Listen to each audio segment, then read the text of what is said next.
Hi, everyone. Allison Zamuda here, and welcome to our fourth installment with Star Sackstein, who just wrote the fabulous second edition of Hacking Assessment. So, Star, thank you so much for joining us. Hi, everyone. And I don't know if folks have heard the first three episodes, but we'll continue to make sure that we're tracking some of the through lines that just came up.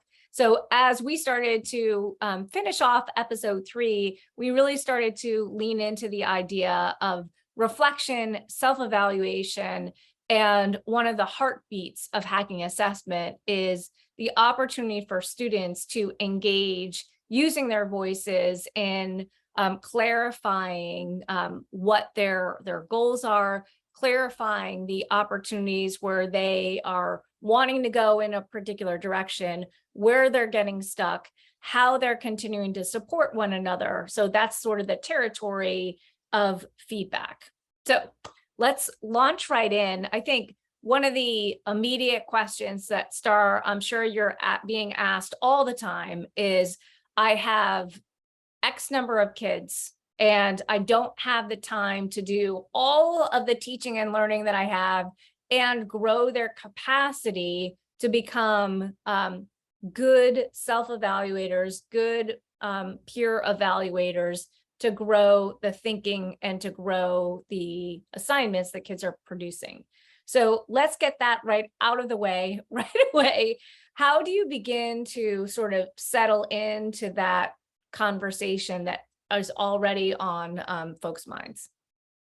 So, as a teacher, time management and, meeting whatever content requirements you need to get through, especially at the secondary level, is on everybody's mind. And the thing that I always try to help teachers do is move away from the mindset that you have to cover the breadth of every single thing that you're doing in your space and creating authentic assessments that allow students to develop the skills they need, but also have some choice in the content that they're spending their time on. And the more collaborative of a community you create in your space Mhm. through these assessments that you're providing, the whole breadth of content will show itself, maybe just not in the way that you are traditionally comfortable doing it. Now, and I'm thinking, I know you mentioned earlier you were a social studies teacher. When I work with social studies teachers and I suggest moving away from a chronological approach to history to a more thematic approach, most of them look at me like I'm nuts. And I'm like, well, listen, if you're addressing history through enduring issues that have through lines throughout history in different ways, you have multiple opportunities to hit on different things in different places in a particular context.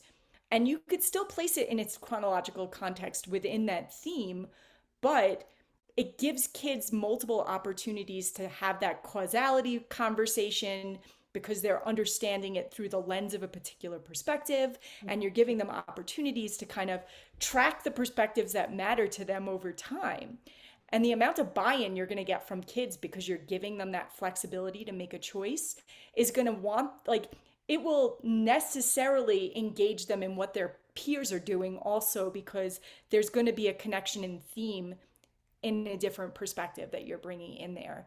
And my social studies peeps are, they keep me on my toes the same way that math and science people keep me on my toes too, because Right. there's so much unique content that doesn't repeat. So, like, how do you even handle that if you're in a math class and we're teaching functions at one point in the year and later you're doing algebraic equations, and those two things don't seem to fit in whichever way that you happen to be working through them. But that's why there are math practices, right? And there are the next gen science standards, which Mhm. um, approach the learning of those kinds of contents through skill development and mistake making and perseverance and all of these important dispositions that I know you're very close with. Yeah. Like, it's a way to engage them in the content while also building these really important skills that are the piece.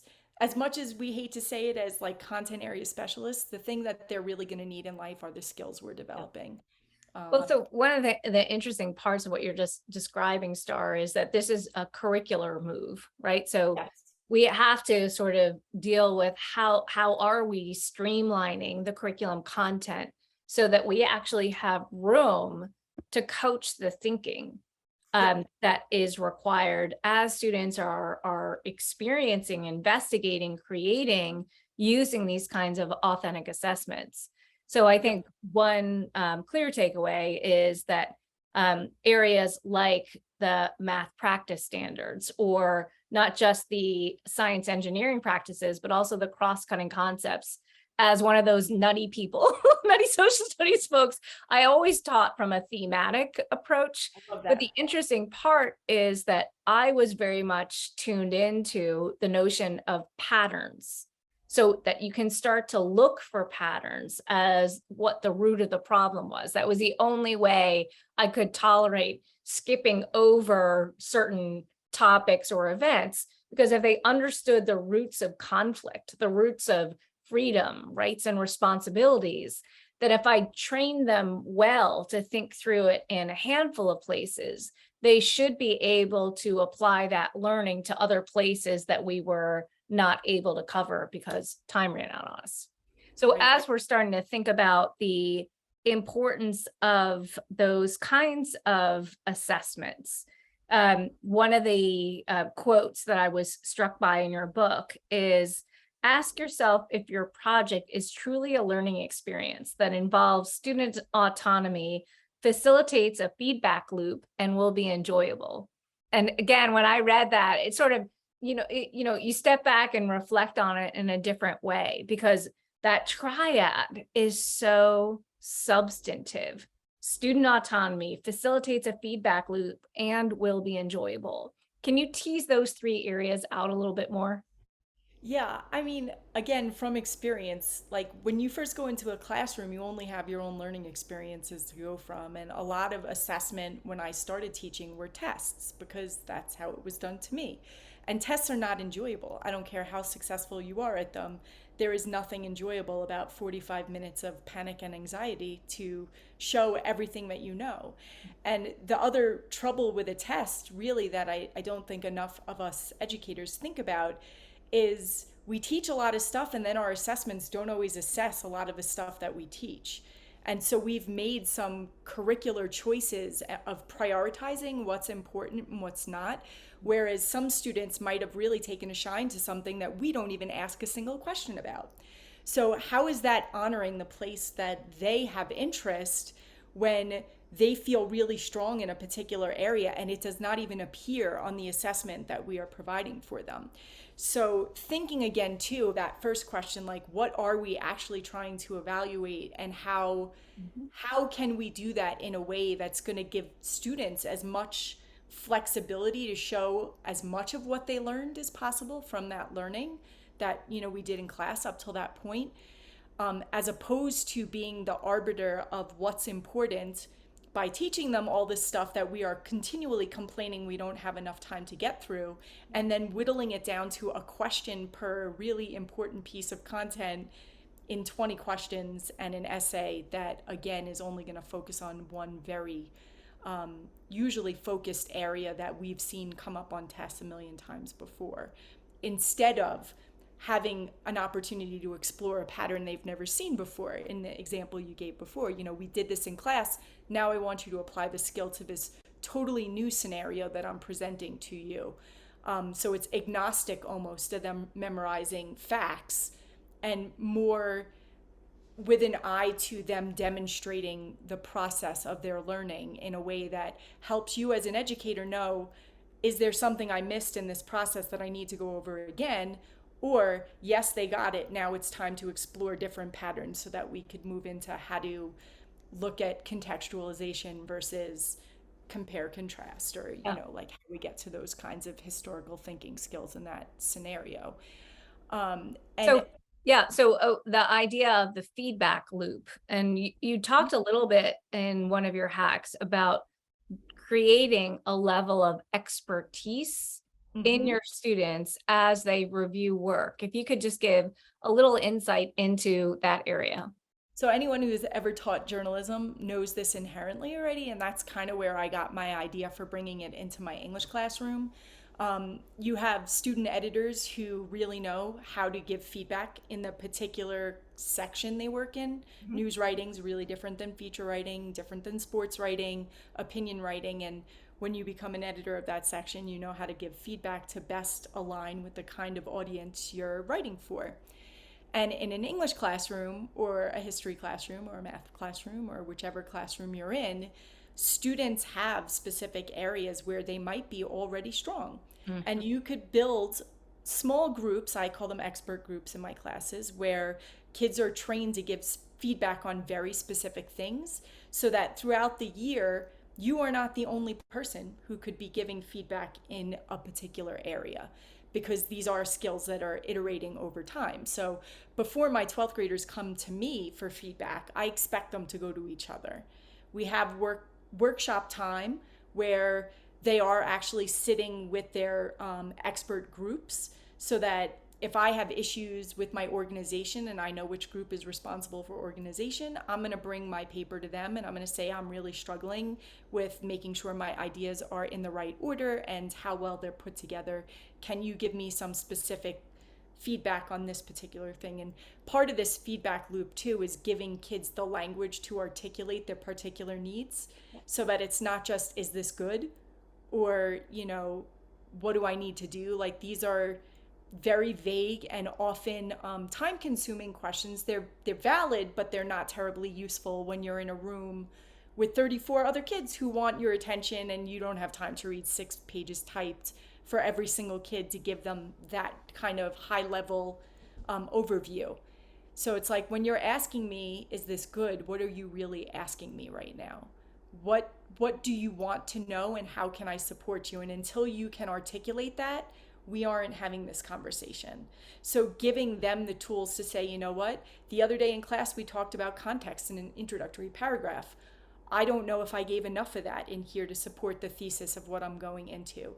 Can you help me come up, brainstorm some ideas of what I could bring in? And you could do that in 2 minutes with a Yep. kid if they come to you with that kind of Yep. clarity about what they need. Or does this quote support the evidence that I'm trying to provide for, this claim that I'm making? Yeah. So So I when mean, they there's so much there that you just started to describe. I think one area is treating this as a skill that is worthy of cultivating and spending time on. So it's yes, as powerful in the example that you just shared as it is in any art classroom that you walk into, whether it's kinder all the way up through an AP portfolio art. Another example is thinking about the math practice standard of constructing viable arguments and critiquing the reasoning of others. So as we're starting to do this work, I think the power of starting to see that we're all in this kind of process oriented move, as opposed to it's done or it's not done. It's everything is a work in progress, even right. when the assignment is over, because you're starting to see if I had a little more time, as we talked about in an earlier episode, here are the kinds of things that I might want to continue to do to iterate it and improve it and make it better.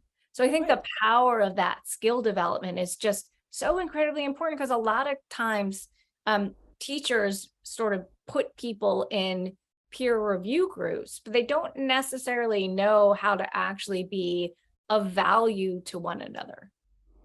It is a very complicated tool. And I think most teachers who are unsuccessful with it the first and second time quit before they have a chance to really see the power of how it can be useful in their classes. And I'd be the first one to say it's messy, it's noisy, it doesn't work right away because as you're figuring out how your kids are going to best serve each other, Mhm. you're also figuring out the dynamics of your space, what skills you need to teach them to do it better, and how you could model in the gap of That's right. those different pieces. Well, I think the other thing we talked about in an earlier episode was about co-creating success criteria, or Yep. even having them have clarity on what the success criteria are well in advance so that they can begin to use that as a gauge for both self-evaluation, but also peer review in service to what that quality expectation looks like. Yeah, for sure. So, and then the last part is you said enjoyable. So anytime you say enjoyable, I get a little giddy. You know what I mean? So what does that mean to have it be enjoyable from a teacher perspective? So I think one of the things I noticed is like project-based learning, I think in the beginning really scared me because I think when I was first designing projects, it was just taking something and making it pretty, and there really wasn't too much substantial heavy lifting of learning happening. Right. It took me a really long time to cultivate smart, balanced projects that really walked kids through an inquiry process where they were doing the heavy lifting and I wasn't giving them very like prescriptive things I expected versus like these were the skills we're trying to hit and this is the content I need you to know. Now you figure out a way to show me that makes good sense for you. So part of when I say is fun, um, I know that when kids enjoy learning, they remember it better. And when we can make learning an experience versus, a worksheet, there's a higher likelihood that kids are going to remember it and apply it later. I have one student in a video on my YouTube channel doing her end of year reflection, and my favorite part of that conference is the fact that she remembers work that we were doing in September Yeah. as clearly as she remembers stuff that we just did in June. And for me as a teacher, that was like a real carrot. Like that project was so enjoyable that she remembers learning we did at the very beginning of the year. She remembers who was in her group and what they were doing and the takeaways from that assignment. And, it sounds like maybe you're an AP, physics teacher and you're like, I don't have time for, I don't have time for good times. But science is one of, to me, as a non-science person, like labs and discovery in that kind of way to me is extremely exciting. Mm. And it can be in an English classroom too. There's no reason why in English and social studies you can't be writing scripts and role playing history and taking different perspectives and exploring using other like drama kind of things. So like I brought Tableau into my classroom and having kids not use their words to describe themes from texts and like really have them have to think differently about how do you communicate what you understand about this text if you don't have your words to do it. What does that look like? And how do you know you're successful by doing it in that way? And they enjoyed the challenge, going back to that conversation before, when there isn't one right answer and you're giving them the freedom to explore learning in a way they've never done before. They're eager to come up with their own suggestions. For example, I used to do these satire movies and kids love the satire movies. And one year I had a group of boys who did not want to perform and make a movie. So they're like, can we make this movie in Minecraft? I was like, sure. I don't know if I'm going to be able to help you at all while you're making said movie, but if that's the way you want to do it, go ahead. And they created Dickens' world of, 19th century London Yep. in Minecraft and did it extraordinarily well. Mhm. So for me, being able to say yes to their suggestions more frequently made me kind of a hero to them, but it also made reviewing their work later a lot more interesting because Yep. it wasn't 100 of the same essay because we only went through this amount of things and very few kids went outside the scope of what we actually discussed to 6 or 7 really really high quality projects that kids were doing together that were very different. And so there was a vitality to even the assessment process and the feedback they were getting because I had an opportunity to explore the content in a way I hadn't thought about it, which was pretty exciting. Well, the last part of our interview is going to really be around the grading and the grade book. Mm. And I think I want to start with a quote around using some kind of grading book, whether it's a software platform, and we'll talk a little bit about Mastery Portfolio, but here's a quote I want to sort of kick it off with. By changing the way that we track progress, we re-emphasize the partnership of learning between students and teachers. If we want to empower our students to be in charge of their growth, then keeping notes about progress tucked away in a grade book that only a teacher sees seems counterproductive. So can you talk a little bit about sort of what you're imagining on what sort of the recording of marks looks like, and Sure. how you can use a platform like Mastery Portfolio to help you on that journey? So for me, a lot of this has to do with portfolio in general, like teaching kids to track their growth by keeping a collection of their learning over time so that they are reflecting on perceived growth through those learning experiences. So that's number one. The other thing I used to do with kids was I had them have progress tracking tools.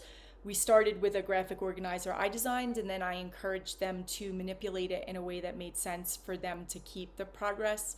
One of the biggest challenges I think teachers generally have is that we are the keeper of all the feedback. We're walking around with our clipboards, kids are asking questions, we're writing down those questions, we're writing down what we told them. But if the kids aren't writing it down themselves, they're likely losing a lot of that information you're providing. So even having them keep a section of their notebook that goes specifically to questions they've asked and strategies you've provided. If you're using Google Docs, it's super easy to just have them cut and paste the comments you leave into a document, and then the last piece of that is the action that they take. It's not good enough that they have this tool, they have this strategy, and if they aren't going to use it and track the success of how it works, then it's wasted time. So really getting them in the habit of testing the strategies that you give them and then tracking the success they have with them so that they know what kind of learner they are, which strategies work best for them as they're developing their individual toolboxes around that.